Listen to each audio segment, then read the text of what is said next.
HP Media. C'est pas mauvais, donc ils auront gloire à Dieu comme des impositions, mais non, c'est d'ailleurs, avant qu'il ne soit pas semble, parce que derrière l'eau, tout ça dans ça là, et ça, l'eau qui est bombé là. Donc moi j'ai eu ce message par rapport à la vision on a par rapport au samedi la mon église tu crois que tout ça église tout ça plein d'activités tout ça l'activité il y a une maman qui est derrière ici sur le ça et puis dans les médias je ne sais pas si par à plein de délivrances et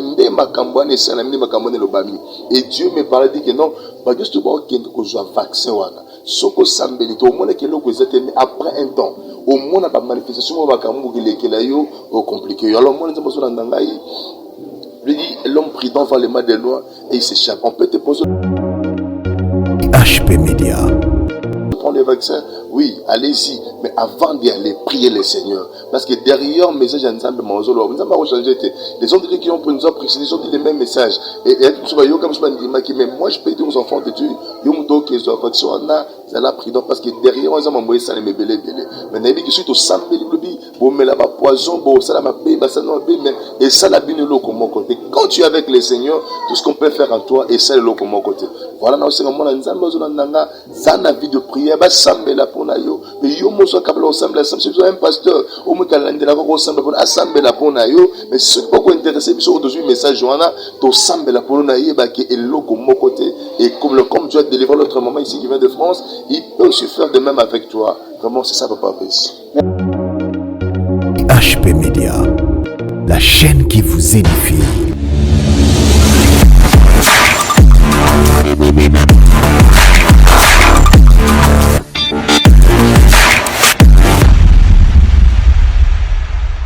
Voilà, shalom peuple de Dieu, bino bato bozola na biso partout et place bozoa mi Europe, Amérique, Asie, Océanie, pourquoi pas na kati ya République démocratique du Congo et topesi bino mbote na kombo na etikete nzambe ya pambola biso et na kolamuka boye ezalaka toujours na grâce pe ngolo na ye wasala la biso et voilà pourquoi David azolo balobi il est riche à bonté à que le lobby il ne nous traite pas selon nos péchés et il ne nous punit pas selon nos iniquités. Pambate na munga oto komi bozaki na bato musu balamukaki na tongo avant biso to lamuka babomaki bato ezaki pe na bato musu balamukaki na tongo makasi akendaki asambeli nzambe mais lokola azali riche à bonté voilà pourquoi avi biso nyonso akomisi biso na munga oto tozolanda émission et tika ete akumama libela parce que il est le divin maître Zamba Pambolayo. Sur ce plateau, je ne suis pas seul, je suis avec votre humble serviteur, un homme de Dieu, le pasteur Orimbi, et tous allons ensemble. Mbote papa. Oui, bananza bazolanda on a dit que Rosanga Mbote a opesa bangote parce que ça fait longtemps, ba retraite, bani dolukio momingi. Voilà, vraiment j'ai béni tout le monde, vraiment Zamba Pambolayo tout ce tour. D'abord papa je vous salue. Merci. Parce qu'on a faveur, on a pour le cabisso. Je bénis tout le monde qui nous suit, je vais soutenir Bissot, ma Mireille. En France, que le Seigneur vous bénisse beaucoup. Tout le monde m'a approché, tout le monde qui nous soutient. Vraiment, Nzambe à Pambola, Bino, Nzamba Zana, Bino. Merci beaucoup. Merci beaucoup. Alors, la Bible dit qu'en toutes choses, il faut toujours Nzambe, tout tel Bosso, le Kola Alpha, et voilà pourquoi. Prions le Seigneur. Nous te bénissons, ton les grands rois, le Seigneur qui vit au siècle des siècles, notre Père. Bénis ces moments, sur notre Dieu, parle à ton peuple. Au nom de Jésus, nous avons ici prié. Tout le monde qui écoutera ta parole. Écoutez Salamissa na Vinaye, la Combo na Yesu. Amen. Amen. Merci. Quant à moi, je dédie cette émission à ma fidèle, ma chrétien, ma chrétien, nous sommes au Jésus Bakwa Olanda Biso, na Kata et HP Media, Ticket Nzambe à Pambola Bino, et puis na ko bande émission beauté sans toutefois, na remercier Mino Bato Bobifana, ko Sambela pour na Kusala, ou Bobifana toujours au Sunga, ba conseil, et pourquoi pas ba critique, na Bino Nandela, ba commentaire, de Salaka. Force dans Bissot et puis c'est ça l'amour au Christatique la Bissot. Aimez-vous les uns et les autres. Ticket et Nzamba Pambola à travers cette émission, tu vas la bénéficier, pourquoi pas consoler na problème nion soto koza na moun Nzamba Nimondi Sanakate Bavina Bissot lokola le rémunérateur de celui qui les cherche. Nzambe Oyo Lukaka durant cette émission, Ticket et Amondisa Maramabinene pour la Finayo. Papa, Boni Moussala, désolé, t'as bien. Non, vraiment, sans des années de caméra, Dieu nous fait grâce. Ça va, on a un plein d'activités. Vraiment, Dieu nous fait grâce. Ça va, on est en retraite. On a fini, voilà, nous continuons l'activité du Seigneur. Merci beaucoup. Maman Jackie, n'a lu, a été une maille aux Alara, à Talaki, Mission Mondialement, n'a qui tout ça, la service, Nzamba Kiti, a se manifesté tout simplement dans Kata Kiti. Ma bien, on a un plateau, on dirait, yoté, trop humble. Alors, votre secret pour tout développer? Non, d'abord, l'humilité procède de la gloire, c'est que on reconnaît que ce que nous sommes, c'est pas nous, c'est la grâce de Dieu. Amen. Alors, à quoi c'est bon de s'organiser, donc je crois que c'est important. On est là, quand il s'agit du travail de ce Dieu qui nous fait, c'est Dieu qui utilise, et Dieu qui fait ce qu'il fait. L'humilité, c'est le fruit du Saint-Esprit. Merci beaucoup. Mais est-ce que vous aurez pu tant ya ressemble la fille banzambe ba bengi za musika au vatin replier pour naïe à un problème moko pour partager naïe. Bien sûr. Bien téléphone les arailo moko moi. Non. En tout cas, dans un opérationnel, dans un coup de connexion dans la tête, je le fais vraiment pour les enfants de Dieu. Bazali bandambo karamso. Il y a des grands témoins, je ne peux pas prier, je crois que vous êtes témoins. Et ça, la Caliban, même les bandes d'amour des gens. Et dernièrement, je priais pour une soeur là, j'ai un problème, il y a des gens que Dieu a mis dans l'hôpital, il faut opérer, on a prié, Dieu a fait grâce, moi, on a biki. Donc il y a des grands témoignages, on a même musique de loin, nous sommes disposés pour prier. Merci beaucoup au début. Et là, j'en profite pour nous battre sur besoin de besoin, il y a assistance, il y a prière, il y a notre daddy, pasteur Henri Mbié. Ça numéro de téléphone, ma 80, plus 243 89 80 78 003 plus 243 89 80 78 003, c'est notre numéro. Benga Bisson sur Benga Bisson, sommes disposés pour la prière et au Sungayo par la grâce de Dieu. Et s'il y a un message de la part de Dieu, on ne manquera pas de vous donner pour la gloire du Seigneur. Merci beaucoup. Si tu es dans le domaine, il y a prophétie. C'est tout ça vraiment. Vraiment, tout ça béni nango. Gamba pambolo papa, Nathan Pesibiso et puis vague ils ont frappé Mikolo. Coronavirus est médical. Il y a une maladie, mon gars, il y a un variant. Bande connecté à la diaspora, il y a un bazami placé à Roy Bango, ils ont frappé. Tous les ans, bazo bango déjà. Et d'autre part, il y a un vaccin pour le coronavirus et pour la maladie. Alors, les chrétiens bazana au bandimela Yesu le la mon de ici. Alors, toujours occasion, il y a vos joyaux, et parce que lorsque nous avons un plateau, toujours considérer le rôle à l'œil de l'Éternel, et puis moto Zambako Sala, Nandela et Apépé. Alors, au Kolo Banini, pour Naba, Nandela Olanda.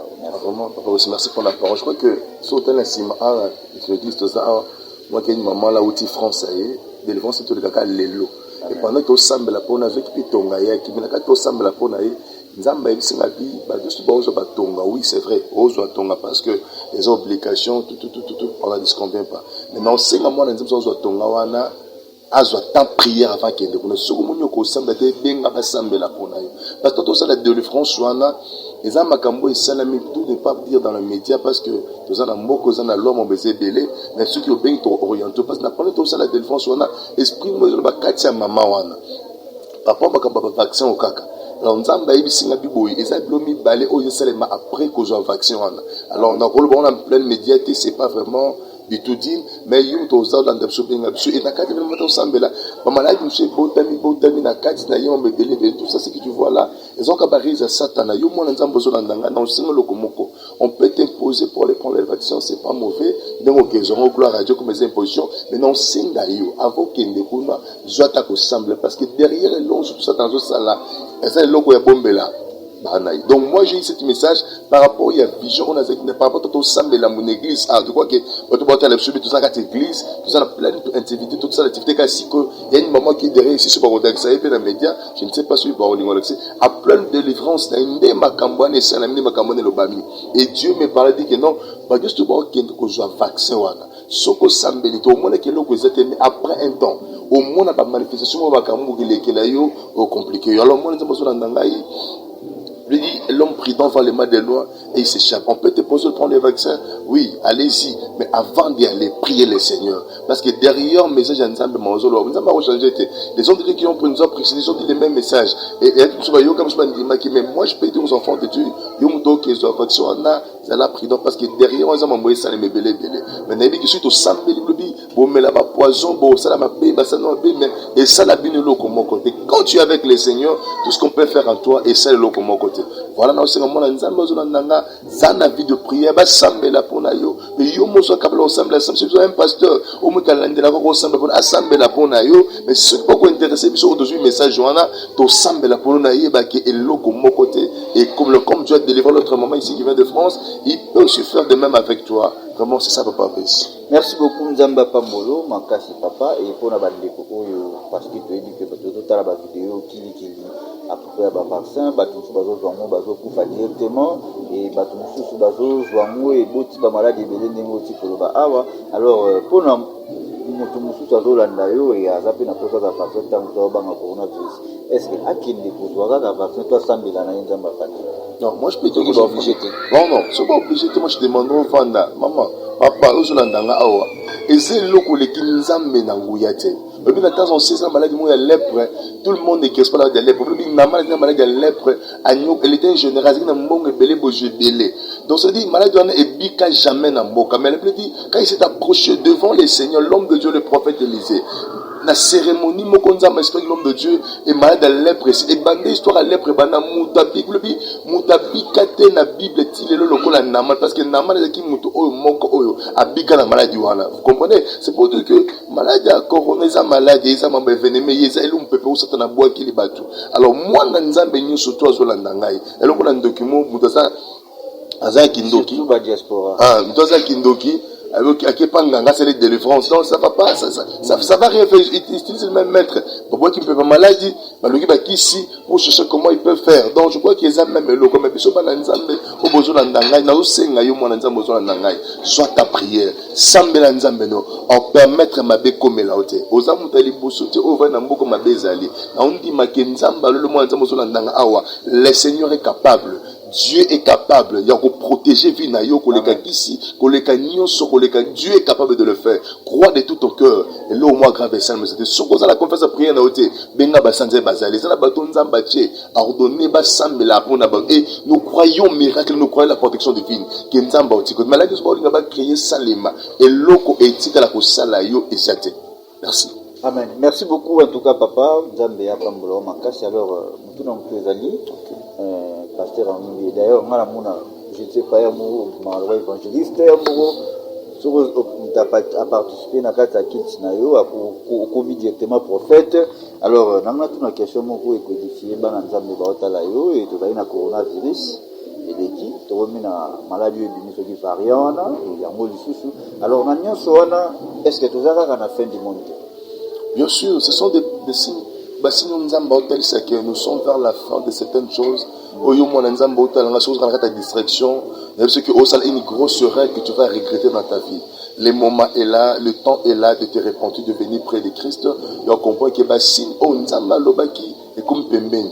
Comprendre ba maladi mo bozomona iziya ezanga mutuna makolesike uti origine nango bo comprendre uti option des signes o nzambe azolinga a faire comprendre ce que et comme normalement au diable travaille sous ma caisse le diable travaille 24 sur 24 surtout vous avez diaspora vous allez banda mboka banda on a besoin de distraction te malgré ba continue na ndako sambela te mais les vraies églises d'abord za yo moko mutu prends ton temps de prier parce que ça na muto sambela bien esika na yo lokola yo moko koza conscience te prends le temps de prier cherche ton Dieu prie ton Dieu nzamba otiko musikate bona nda ba futilité mikete poni batiki misala poni batiki tam sur le batiki balete batiki ka ba prière et salle matin na poto parti pardon ba rassemblement ba boyino sonné salema c'est pour dire que ba que force à prière les amoko biloko oyo eko aider batu ba s'en sortir mais yo mona nzamba zotala biso ozona ndanga HP Media nzamba pambola da bozo na biso mais soit temps ya koluka ba sanza ba sambela pona pe yo moko zota ko sambela en fait que pepo ça na zotina et ya tout à la fin du monde mais comme que na suka Christ vient revenir bientôt yo dans la distraction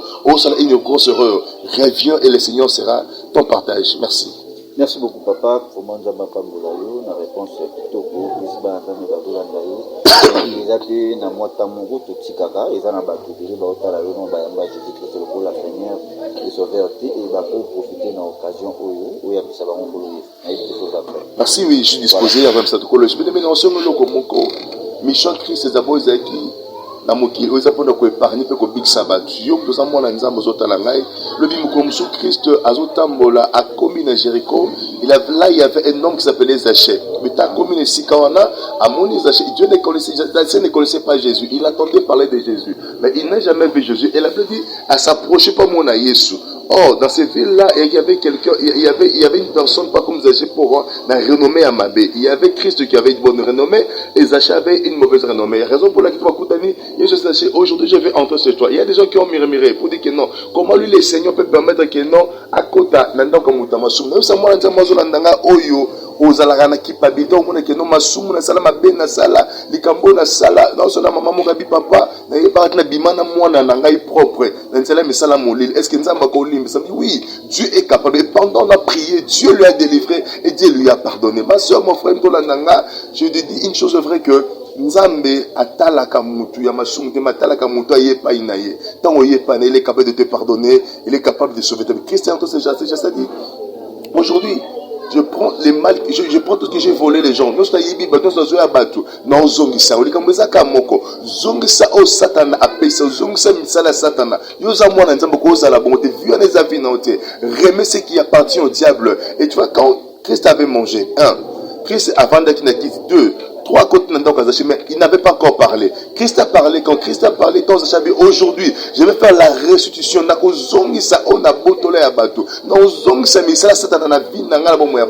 Quand il a remis, c'est alors que Christ dit aujourd'hui, le salut est entré dans votre maison. Je dis à un enfant de qui m'entend me suivre.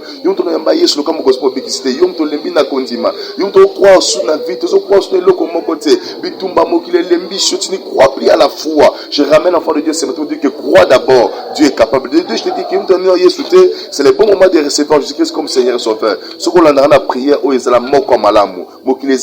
Fornication, le monde n'a rien d'avoir. Christ va revenir bientôt, ma soeur, mon frère. Et ça,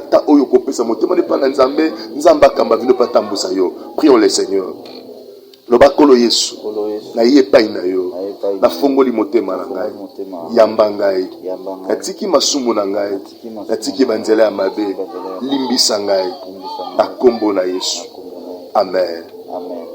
Merci beaucoup, que Dieu vous bénisse. Toujours qui m'a derrière temps, tout ce qui a fait d'adi, appelez-moi pour un moment de prière. Alors, il y a qui ont bandé la leçon numéro pour un bandéco, un problème, il y a maladie, assistance à prière, avant on a besoin de consultation prophétique. Alors, votre numéro de téléphone. Notre numéro est plus 243 89 80 78 003. Dans ce cas, on a Nzambe Oyo. On a sur WhatsApp, oui, sur WhatsApp, surtout Biso. Nous sommes de l'église, on a un problème de la construction ici. Alors, on a Nzambe Olanda Biso, ils ont moins Nzambe, ils ont Moussala Nzambe, donc ça, Moussala Biso, mon côté. Je crois qu'on a vraiment à faire tout ça la construction. Mamazé Belembo, les bêtes qui, moi, parti, baby. Et c'est un tout réparé, c'est un vraiment bon, mingi. Mais yon to la nangoza mwana nzambe, na musala nzambe, le but erré dès à présent, car l'air bonne œuvre les accompagnera. Mais salam alam ou landa mutana liwana ye. Maman, ozo sala lelo, lobi et futayo. Jacob, il a retrouvé libango ala lela ki pona yete parce que ancêtre na ye Abraham net ka libanga wana. Et ça m'a sala lelo, tam sur mo te me bana na yo ba obuka. Ko to église to sala musala nzambe ezamo kamalam. Yon to la na biso mo suni musala okolemba biso te, aider-nous dans ce travail du Seigneur. Mon cœur cause anango, ça va aider les enfants de Dieu, ça va aider les chrétiens. Et sur le permanent, et sur le bateau, ça va nous aider beaucoup les enfants de Dieu dans l'Abisso. Ça va pas me poser vos amotés, mais au Kabaya, merci beaucoup. Merci beaucoup, nous sommes arrivés à la fin de cette émission. Est-ce qu'il y a l'autre pour le balisser Zali pour la cette émission? Non, on a dans l'ensemble de l'émission d'Abisso, tout le monde a quitté ça par rapport à la retraite, par programme belé, vraiment tout ça disposé. Le ça n'a pas ça que dans l'ensemble au Bolanda biso ba diaspora tout ça to benga naka pona ko sumana na ba prière to benga naka pona ba aide mo prière to benga na pona ba intérêt musuza personnalité eza moko ya malamu benga ba soutenir la prière eza moko ya malamu surtout ces derniers temps mon distraction continue trop na ba chrétien là il faut le dire na ba nzambe et kotala ba ninga na bino musu ba sala nzambe ba comportement na bango surtout na média et comme ko betsa bango pe na ba contre mo na nzamba leki na média juste pour na escroquerie mais to mona awa misusu ba komisa média cop na bango église le rôle la boye ba nkataka ba fidèle bana nzambe ezate église na ekoma média donc ozo monter quelque part yango pe ko betsa bana nzambe mabaku ko sambela et ça souvent des avis comme tel et baza faible dans la foi de nos frères. Je crois que ça mieux placé en monde aux témoins, tu connais comment l'église, on est fallait bazon de monde de bazali, la femme mère bazan de bon après que dans un monde donc chaque jour on le fait, c'est pour le travail de Dieu. Et balaisait que non c'est la balle nzambe dans la vie si elle est faux, il y a sur le vrai. Je crois qu'il va témoigner j'aime son malade beaucoup de interruption, il dit papa plus ça mon quoi il y a tout semble la peine des fois visitation ba campagne d'activité zali il voit ce que Dieu fait, il voit ce qui se passe. Mais non, c'est normal, on a beaucoup d'attention. Et ça va comme ça, discernement. Comme ça, média, le col, non, non, non, non. Mon frère, ma soeur, dans ce moment, ensemble, so, lingo tam tumbo, tout ça, les camots, lingo vevu. Il y a une seule question, tout le monde bonne prière. Mais ça, non, Dieu est dans sa parole. On peut aider le travail de Dieu. Ce que les alliés malam, ce que les alliés m'abézate, mais moi, dans le discernement, il y a à comprendre que pas faux, pas commis, et belé tellement. C'est ça. Voilà. Merci beaucoup. Nous sommes arrivés à la fin de cette émission et Natindi Bisoto Kanjembo ya José Tamoko Oyo Aïmbara Namoseka Nabatela Nzoto. C'est-à-dire, Namoseka Tobatela Nzoto. Donc, on a la séduité, Namaluba, Yabasali, Yalokuta, Sigaret Nzambe, Apambola Biso, et Bibelobi met la fin d'une chose. Et ce commencement à travers cette émission. Quant à moi, je dis un grand merci à vous tous de nous avoir suivis partout où vous allez. Un grand merci à Maman Déborah Miezi, Bambo Tebele, na pesi Maman Francisca Mpoka, na France, Bambo Tebele, na pesi Noéline Mpoka, na France, Maman na Colline, Bambo Tebele, place Bozali, et na pesi Bananzambe Nyonso, Bambo Te, Papa Pesi Nanbote. Na pesi Bananzambe Sovala, na pesi Bazé Belé tellement que je salue tout le monde de la part de Dieu. Les causes de Nabiso, partout dans le monde, vraiment Nzamba Batelayo, Pambolayo, Maman Brigitte à Londres, tout le monde, vraiment, que Dieu vous bénisse tellement beaucoup, que Dieu vous bénisse beaucoup. Merci beaucoup. Merci beaucoup. Vous en avez besoin d'assistance à prière, numéro d'Adjawana et au Bendier, à orienter, vous en avez besoin de consultation prophétique, le numéro est là, nous sommes arrivés à la fin, papa. Nous allons abandonner notre Alpha, à cette chose. Voilà, nous avons pris pour un découvert à Zobela, à l'hôpital. Ndeko moko oyo maila bomoto esili azo bateni ya sengela sala ndeko moko azana problème azaba difficulté musala ezate libala ezate mobile ya kimatike na bana aoluka mariage ezate on s'appelle ndeko na nzambe asala biso awa azaka papa ko simba loboko na ye apesa yo ya posa motema. Je prie Seigneur ndeko azobela bikisa ye oazen kimia pesa kimia oazana problème mariage foize akobe mobile ya kimaye à cause de misala bandoki na sambeli mutu akanga ya yo mulangi wana pasuka nzambe apambola pa fungula misala na yo nzambe restaurer yo pa pambola yo bitumba molili mona ote force à mon des ténèbres et bika yo te na kombo na Yesu nzambe pambola HP Media pambola mokambira pe bakamili zo zanga HP Media pambola musala oyo pambola papa Brice na kombo na Yesu Kristo. Amen. Amen. Bye bye, on se retrouve au prochain numéro. HP Media, la chaîne qui vous édifie.